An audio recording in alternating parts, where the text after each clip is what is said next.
នឹងមានរឿងអ្វីកើតឡើងខ្លះនៅក្នុងឆ្នាំ2026នេះពីតុក្កតា Simpson ហើយទាំងអស់នេះមិនមែនជាការទស្សន៍ទាយទាំងស្រុងរបស់តុក្កតា Simpson ថានឹងមានរឿងចឹងកើតឡើងទេខ្លាចបងប្អូនខ្លះគាត់ស្ដាប់ទៅគាត់យល់ច្រឡំគាត់មើលទៅគាត់យល់ច្រឡំ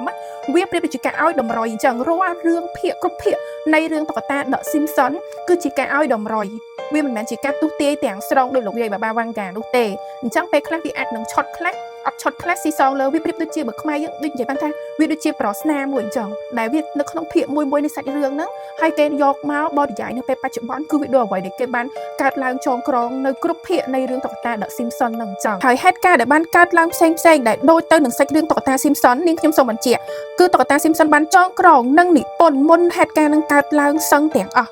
ព្រោះភាគខ្លះឥឡូវគឺមាន AI បន្តបន្សំអញ្ចឹងតែគ្នាខាងអ្នកគ្នាយល់ច្រឡំប៉ុន្តែភាគខ្លះពិតជាពិតស្ដែងមែនខ្ញុំផ្ទាល់ជាអ្នកតាមដានតុក្កតា The Simpson ហើយប៉ុន្តែបើអ្នកខ្លះគឺគាត់អត់ទាន់ស្គាល់អាចទៅចូលទៅ research ឬក៏សួរ ChatGPT បន្ថែមបានហើយខ្ញុំអត់ចង់សម្រាយវែងឆ្ងាយក្នុងវីដេអូនេះទេកុំឲ្យវីដេអូនេះវាវែងពេកអញ្ចឹងសម្រាប់បងប្អូនដែល comment អាចអញ្ជើញទៅ research ខ្លួនឯងបានហើយសូមបញ្ជាក់មួយទៀតមុននឹងចូលសាច់រឿងយើងរាល់វីដេអូ Simpson ដែលនៅ background ខ្ញុំនេះគឺសុទ្ធតែជា AI ទេពីព្រោះថាខ្ញុំអាចយករឿងភាគនៃតុក្កតា Simpson ទាំងស្រុងរឿងស៊ីនរបស់គេចាក់បញ្ចាំងឲ្យអ្នកទាំងគ្នាបានទាំងស្រុងនោះទេពីព្រោះថាជាប់ copyright ដល់គ្នាគេចាប់ខ្ញុំទាំង Facebook ទាំង TikTok គឺគេតឹងរឹងរឿងហ្នឹងអញ្ចឹងខ្ញុំមានតែធ្វើ AI ឲ្យអ្នកទាំងគ្នាមើលហើយងាយស្រួលនឹងយល់កាត់ន័យផងដល់គ្នាទី1ដែលតុក្កតា The Simpson ទស្សន៍ទាយនោះគឺនឹងមានសង្គ្រាមលោកលើកទី3កើតឡើងរវាងប្រទេសអាមេរិកនិងប្រទេសចិនអូយអត់ចាញ់គ្នាជាមួយនឹងលោកយាយបាបាវ៉ាន់កាទេពិតជាស្តៀងគ្នាមែនតើប៉ុន្តែការឲ្យតម្រុយរបស់តុក្កតា The Simpson គឺច្បាស់រវាងឈ្មោះប្រទេសតែម្ដងគឺនៅក្នុងរឿងតុក្កតា The Simpson គឺបានបង្ហាញ map ច្បាស់ពីប្រទេសនីមួយហើយមួយទៀតដែលតុក្កតា The Simpson ឲ្យតម្រុយនោះគឺការធ្វើសង្គ្រាមហ្នឹងគឺចេញពីប្រទេសទូចទៅអញ្ចឹងបានន័យថាមានប្រទេសទូចកំពុងធ្វើសង្គ្រាមហើយចិននិងអាមេរិកលុកដៃអញ្ចឹងខ្ញុំមិនដឹងថាម៉េចទេយើងមានតែចាំមើលទាំងអស់គ្នាទី2ដែល Simpson ទស្សន៍ទាយនោះគឺនឹងមានជំងឺរាតត្បាតម្យ៉ាងខ្លាំងដូច COVID អញ្ចឹងប៉ុន្តែមានអាការៈឈឺកខ្លាំងជាង COVID ហើយនឹងរាតត្បាតទូទាំងពិភពលោកដូចជំងឺ COVID អញ្ចឹងដែលជំងឺនេះផងដែរគេឆ្លងចំណុចនេះគឺគួរចង់សើចមែនតើគឺលោកដូណាល់ត្រាំក៏ឆ្លងជំងឺនេះដែរចាហើយអាការៈនៃការឆ្លងជំងឺនេះគឺមានការក្តៅខ្លួនរងាញ័រញាក់ឈឺកក្អកកណ្ដាស់ពាក់ម៉ាស់ហើយមានការបិទគប់សាលារៀនបិទគប់កន្លែងធ្វើការចាហើយនិយាយទៅគឺដូចនឹង COVID តែម្ដងតែគ្នាប៉ុន្តែគ្រាន់តែថាគេអាចនឹងរកវិធានការទប់ស្កាត់និងព្យាបាលបានចាអញ្ចឹងយើងមិនភ័យព្រួយខ្លាំងពេកទេព្រោះយើងធ្លាប់ឆ្លងកាត់ COVID រួចមកហើយអញ្ចឹងយើងមានបទពិសោធន៍ទេតើគ្នាកុំភ័យទី3ដែល Simpson បានទស្សន៍ទាយនោះតើគ្នាគឺក្នុងខែមករាហ្នឹងពេញមួយខែតែម្ដងគឺជាខែដែលស្រូបថាមពលលុយមិនថាអ្នកមានអ្នកក្រអ្នកមធ្យមអ្នកអីទេគឺអាចនឹងមានលុយចូលមកទាំងអស់គ្នាហេងទាំងអស់គ្នាអញ្ចឹងយើងមានតែចាំមើលទេតើគ្នាខ្ញុំមិនដឹងមិនដែរសូមឲ្យសាធុកចឹងដែរចុះហើយសម្រាប់ទី4ដែល Simpson បានទស្សន៍ទាយដោយលោកយាយបាបាវ៉ាន់កាទៀតហើយគឺការបម្រែបម្រួលអាកាសធាតុប៉ុន្តែ Simpson និយាយច្បាស់តែម្ដងថាប្រទេសណាដែលមានការក្តៅកើនឡើងកម្ដៅខ្លាំងតែម្ដងគឺប្រទេសអង់គ្លេសតើគ្នាចានេះនៅក្រោយ background ខ្ញុំនេះឃើញហើយគឺគេថាប្រទេស UK ហ្នឹងគឺឡើងកម្ដៅខ្លាំងដែលមិនអាចមានពីមុនមកអញ្ចឹងគឺក្តៅមែនតើដែលធ្វើឲ្យមនុស្សកើតជំងឺ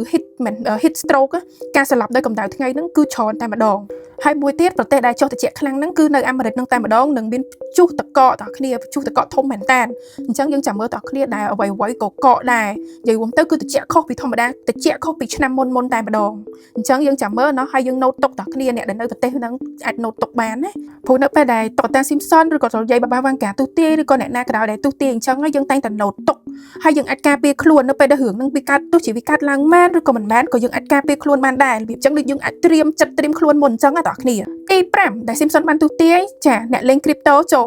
គឺ XRP នឹងកើនឡើងដល់$10,000ក្នុង1 coin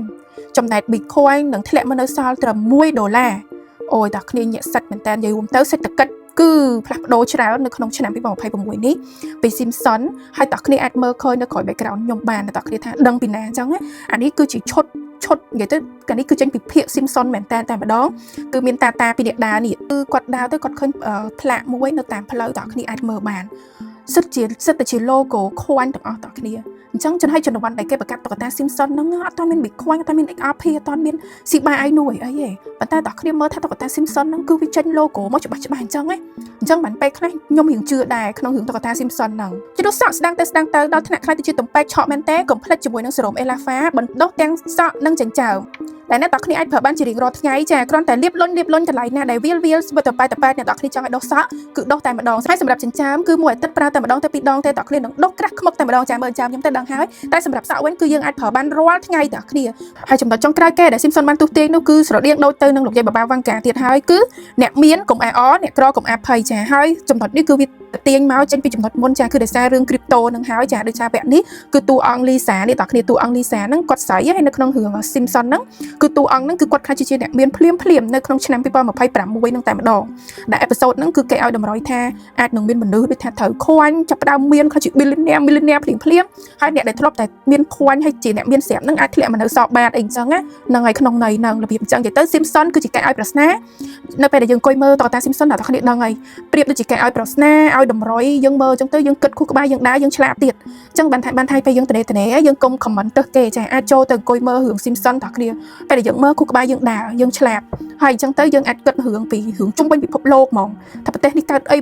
អីចាយើងថ្លឹងថ្លែងមើលរបៀបអញ្ចឹងយើងអត់មានពេលតនេទៅគិតទៅគេនាំបាបទៀតរបៀបអញ្ចឹងណាតគ្នា Simpson ហ្នឹងក្មេងមើលក៏ល្អចាមនុស្សធំមនុស្សវ័យកណ្ដាលមនុស្សចាស់អីគឺមើលល្អទាំងអស់ពីព្រោះថាឆ្លោះបញ្ចាំងពីគ្រួសារមួយហើយឆ្លោះបញ្ចាំងពីពិភពលោកថាវាមិនមែនគ្រាន់តែជារឿងតុក្កតាធម្មតាទេតគ្នាគឺនិយាយទៅអ្នកដែលមើលគឺកាត់ន័យជ្រៅមែនតើរឿងហ្នឹងគឺជ្រៅខ្លាំងខ្ញុំអត់ដឹងថាអ្នកផលិតរឿងហ្នឹងអាចជាគាត់ឆ្លងភពឬជាគាត់ចាំជាតិឬជា alien ទេនិយាយមែន alien ពាក់ស្បែកមនុស្សទេនិយាយទៅហ៊ាននិយាយចឹងហ្មងពីព្រោះថាតុក្កតាហ្នឹងគឺចាក់ដោតដិតដាមហើយមានន័យជ្រៅខ្លាំងអ្នកបើខ្ញុំនិយាយអ្នកតគ្នាមធ្យមលំឯតយើងទៅមើលផ្ទាល់ហ្មងដឹងពិភពលោកទាំងស្រុងទាំងមូលតែម្ដងហើយយើងអាចត្រៀមខ្លួនត្រៀមចិត្តមុនចឹងណាតគ្នារបៀបចឹងអូខេអញ្ចឹង Simpson មានតែប៉ុណ្្នឹងទេតគ្នាអរគុណតគ្នាមែនតើសម្រាប់ការតាមដានទស្សនាពីដើមដល់ចប់ហើយគាំទ្រឲ្យ comment ឲ្យខ្ញុំនិយាយរឿង Simpson ហ្នឹងច្រើនមែនតើឥឡូវបើសិនជាអ្នកតគ្នាចង់ឲ្យខ្ញុំនិយាយរឿងអីទៀតអាច comment នៅខាងក្រោមវីដេអូហ្នឹងបានចាំខ្ញុំទៅស្រាវជ្រាវហើយនិយាយឲ្យអ្នកតគ្នាស្ដាប់ទៀតអូខេអរគុណបាយបាយជួបគ្នាវីដេអូក្រោយ